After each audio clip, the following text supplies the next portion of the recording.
Karn is definitely going to be coming back for sure. For sure. Given his alleged new job, but Oh, that sucks, man. He had like a cubicle job, the office job. That sucks. I feel bad for him.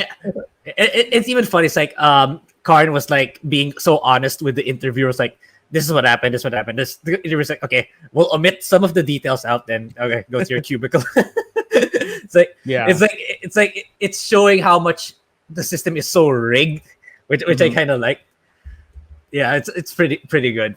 Yeah, I get the feeling Karn's cubicle, it's like, I think they mentioned something about having some sort of database information about, apart from his line of work. I get the feeling he's going to use that in some capacity or another to probably maybe to reach out to Deidre or something, or maybe to find his way back within the Empire. That's what I think. That's my take. Yeah. What else? And I was confused at first with the interaction with Clea and Vel. It's like I didn't even recognize at first it was the two of them. The two women conversation. Who is this? Who's this blonde woman? Like, oh crap! It's Vel. Yeah. She transformed. She had like a major glow up. Yeah, I was like, whoa. But she looks okay. Wow. Apparently, she's bigger. She's apparently bigger than I thought. If she can infiltrate all the way back to the Empire as a noble. Same thing with Vel. What else? Yeah, I'm not sure what to think of if Cinta will play a role, because it still plays, because in the previous episode she was left there to stay in Aldhani.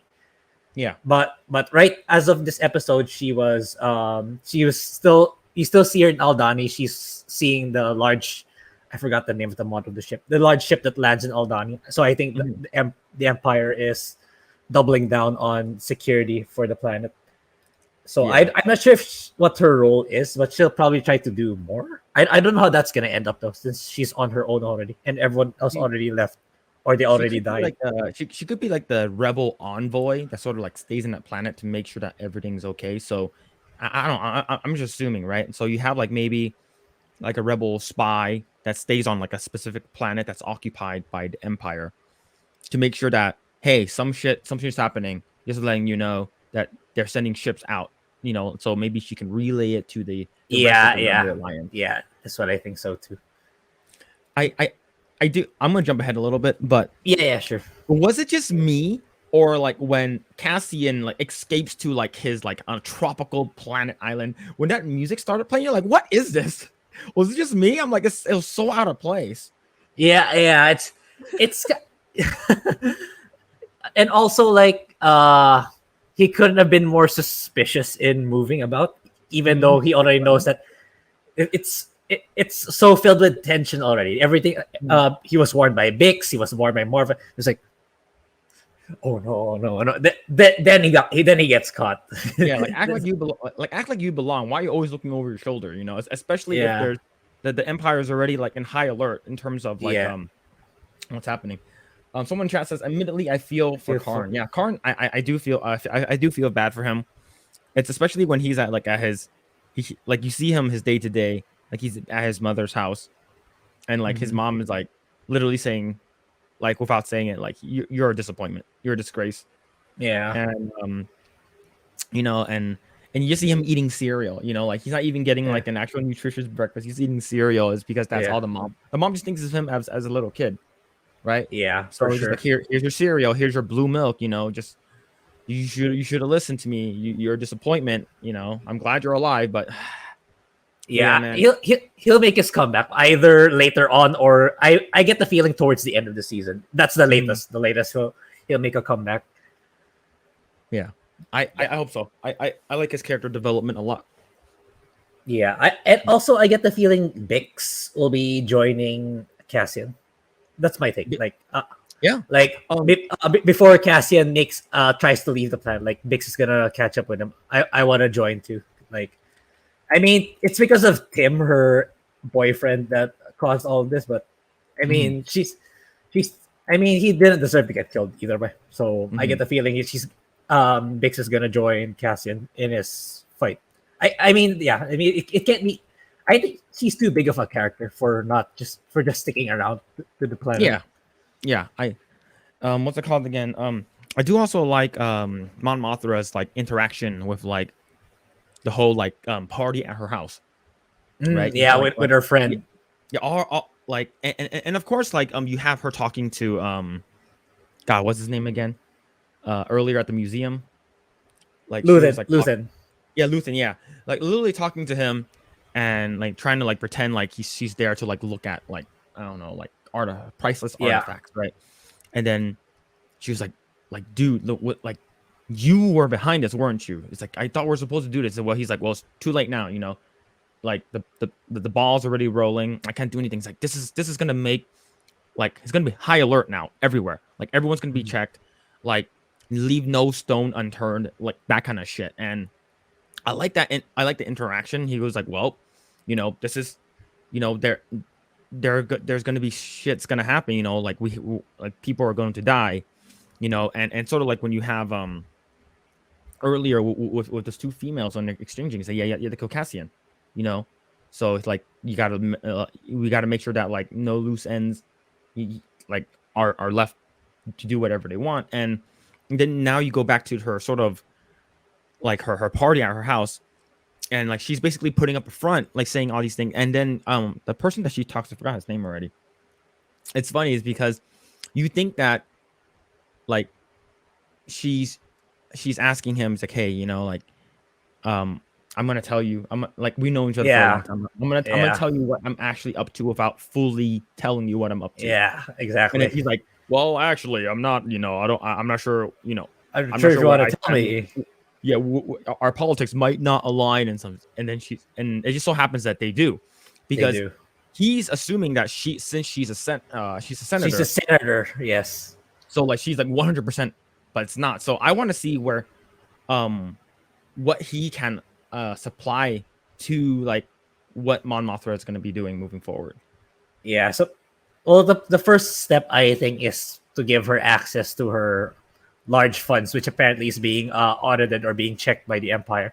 So he needs to find a way to give Mon Mothma access without alerting the Empire. So that's step one. Then, yeah, it's the kind of deal that, you know, they'll get caught eventually. Honestly, yeah, I have a feeling. Yeah, but I think he might die. Maybe, I'm not sure. Yeah, probably. He's one of the most highly esteemed bankers. So yeah, the Empire's gonna crack hard once they find out. Yeah, man. We'll see. But yeah, was there anything else that that we left out? Like I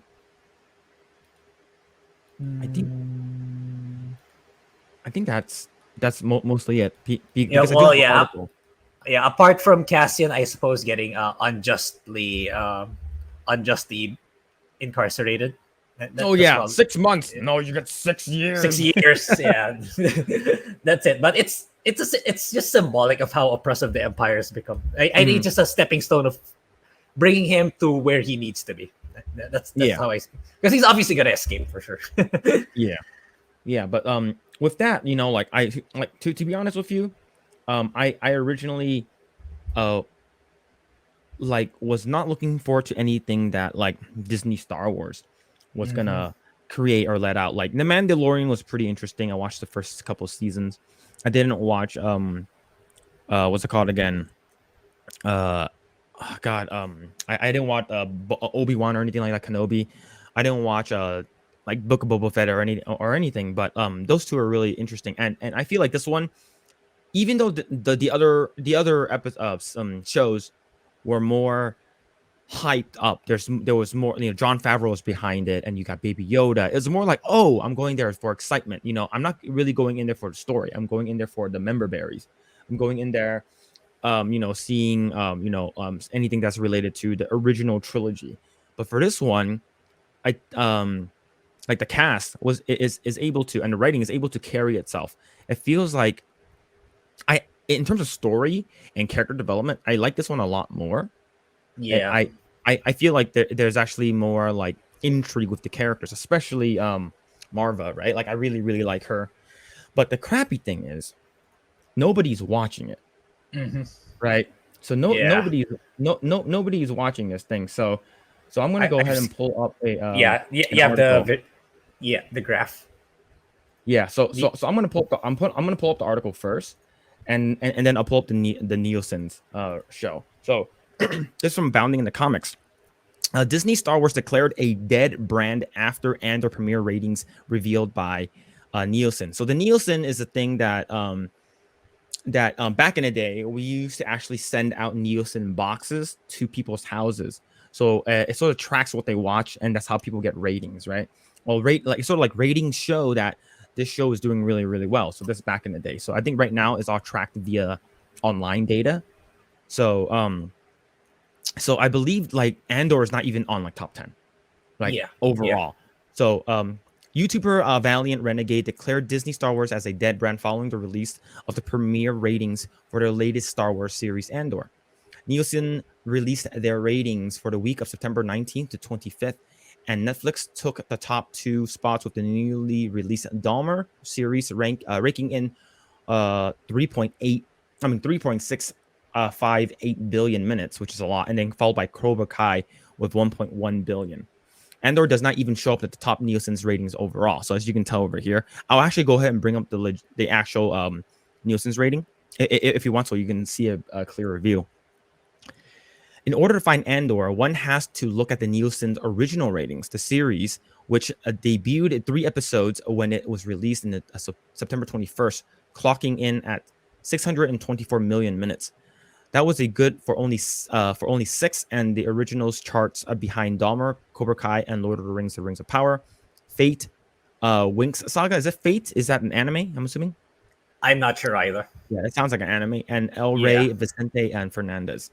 Valiant Renegade assessed these numbers, saying that means that if we assume that everybody who turned on Andor watched the available watch time to completion, meaning all 3 episodes from start to finish, that means that somehow there's only a little north of 5 million people watching the premiere Andor on Disney Plus is atrocious.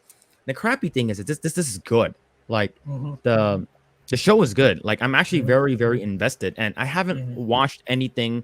I haven't really liked anything in terms of story from Disney Star Wars, right? Like especially with the whole like Kathleen Kennedy stuff with The Last Jedi and then The Rise of Skywalker.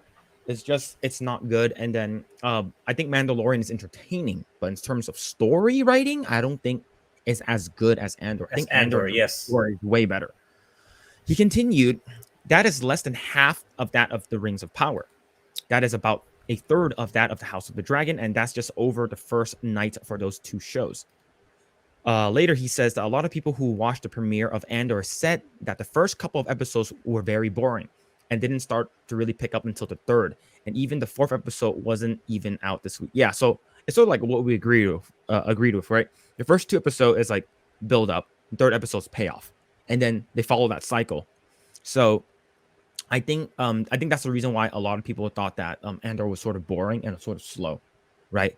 Especially if you have something like the Rings of Power, even though it's not great, it sort of starts off with like, oh, remember this, oh man, remember the whole, even in the first 5 minutes, like you already see Galadriel killing that the ice troll by herself. Like you already have some action, and a lot of people these days just want action, like just want stuff thrown in the screen. They don't really care about story anymore. And I think especially when it comes to Star Wars, you're expecting they're expecting Mandalorian. Like, okay, Mandalorian comes into the freaking pub and like kills a bunch of people. Yeah, you get like the first couple episodes where Cassian kills the two like guards, but that was it. It was just story. And I think people are just like, just give me something that's entertaining. I don't really care about story, right? I just want something that's entertaining, and it sort of sucks. Looking forward to next week. Valiant Renegade states that the next week's numbers from the Nielsen, when episode 4 comes into play, is going to be interesting, I'm assuming, because if the trend continues, we're going to see Andor having started out with a very weak numbers on the Nielsen charts, and it's only going to get precipitously worse from here. Man, it sucks. Yeah, it's such a good show. I think for sure. It's really good. I'm going to go ahead and bring up the actual Nielsen so we can actually see up close and personal to see how Ryan Kindle also brought up that It's Mhm. also, it may also be because people are so burned out already with all the Disney content that Disney Mhm. released. Because That he makes sense. himself, yeah, he himself said Andor's probably the best Star Wars content that Disney ever released. But it's unfortunate that because of all the everything that the Star Wars brand went through because of Disney, now Mhm. it's not being it's not being it's not getting the recognition it deserves. That's Mhm. basically his nutshell of it. Because yeah, he agrees to, like, he actually kind of likes, and not, it's not crazy good, but he actually Mhm. kind of likes it. But Yeah. unfortunately, yeah, he showed the chart, like it's so flat compared to all the other Star Wars TV series and movies. It just, yeah, Yeah. unfortunate. Yeah, and of course you have Dahmer right over here, Cobra Kai, which is really great. She-Hulk's not even here. Yeah, yeah. He, She-Hulk's not even here. yeah, he even talks about that because, like, Yeah. there was the actress, I believe she showed a chart. I don't know where she got it, but it was not a good one. It's like it was not a credible one. Like, it said She-Hulk was number one. No, it's not. Yeah, yeah, Nielsen is actually pretty good, yeah. even though it's a little late. Yeah, it's Nielsen. We all know it's the most credible research firm, so we know it's legit, even though they come in very late. Yeah, that sucks, man. And then so you have to go to the original, which is right over here at 6. That sucks. That definitely sucks. I know. I the thing is that we do know what Disney is trying to do, and sort of Netflix has sort of jumped on that bandwagon, which is putting out weekly episodes, right? So people can talk about it longer. Like if you have something that came out, you know how Netflix used to do it, where you can watch the entire season of Cobra Kai in a day, and you watch the entire thing, no one's going to talk about it anymore, right? Versus Mhm. where like Game of Thrones, people were talking about it every single week for like 10 weeks. So I think that's the thing. But like you said, what Ryan Kindle said, people are just so done. Like they're so burnt out on Star Wars. Like anything that's Disney Star Wars, people don't really care about. Like maybe if there's Baby Yoda pops up in freaking Andor or something like that, then people might be crazy about it. But Andor is such a different show than Mandalorian, Yeah, yeah, right? for sure, for sure. This one, Andor is more of a um other than it being a slow burn, it's definitely a drama with a little bit action. And then Yeah, you have Mandalorian, which is more of an action adventure. action. Yeah. Yes. So that's what people are comparing to both of them. Like, oh, why? Where's the action? Where's the adventure? You know. But this one Andor is more of a drama. It's because you know what happens to Cassian, right? So people, I have a feeling that people are just they don't remember or they just don't care anymore. And I think it's the Yeah, latter. I think they just don't freaking care about Disney Star Wars anymore. And it sucks. It's because now finally we have something that's decent, that's watchable, and it's just like when I would like watch She-Hulk, I'm just like, oh god, I need to watch. No, not She-Hulk, but Rings of Power. Like, oh, I need to watch Rings of Power. Oh my god, if our first is yeah, but Andor, I'm like, okay, cool. the two are the same. She-Hulk and Yeah, the same. it's the two, it's the same side of the same coin. Just literally Yeah, just the I didn't opposite end. watch it, but I've read I've watched reviews. I've seen the reviews of the final episode, which is garbage. Yeah. Oh man, but it sucks. I think the only people that are still watching Andor like on Disney Plus, I think are the diehards, like the Yeah, original, like people who just love anything Star Wars, may it be as good or bad.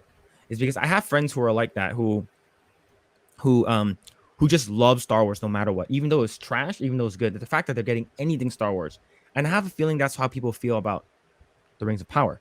It's just the fact that you're getting anything, what's it called again? Lord of the Rings. People just get happy is because they haven't yeah, gotten a good Lord of the Rings in such a while. So they're like, okay, yeah. anything is good, right? I just spoke to a friend of mine who I think he just loves Lord of the Rings and is because there wasn't a Lord of the Rings in such a long time. And I have a Mhm. feeling that's the same thing with Andor.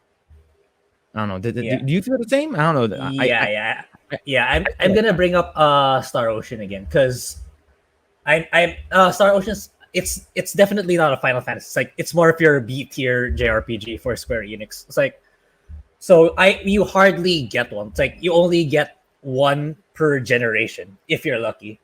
Oh, So wow. the last one that comes out, it came out before the one coming out next week, is Star Ocean 5, Integrity and Faithlessness. It came out, I'm checking right now.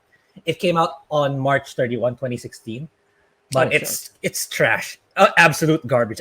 It's the only Star Ocean that I couldn't get behind, and it's the only one that I couldn't finish. I didn't even finish the game. I didn't even finish the main game. So now, after seeing the trailers for this incoming one, the sixth one, Star Ocean 6, it's like, yeah, there's this part of me just to be a skeptic because it might be the same thing again. But after all the trailers I'm seeing, it's like it's looking really good. It's looking I played the demo. I really liked it, so I pre-ordered it. So it's like, because you haven't gotten a piece of content that you're so invested in for so long, like you're gonna get it either way. Either if it's for better or for worse, you're gonna get it either way, and that's what happens to the bigger franchises like Lord of the Rings, like Star Wars. Like I haven't experienced any form of content from these franchises for such a long time. So it's like, okay, just jump the bandwagon. We'll go consume it anyway. So that's what the company started taking advantage of, unfortunately. Yeah. Thanks for checking out this segment of the Project Eggroll podcast. If you like what we do here, please like, share, subscribe, hit the notification bell, and you will know next time when we go live. We do go live every Saturday at 8 p.m. Once again, we are just getting started. Tons of more video to come. Thanks, and we'll see you guys next time.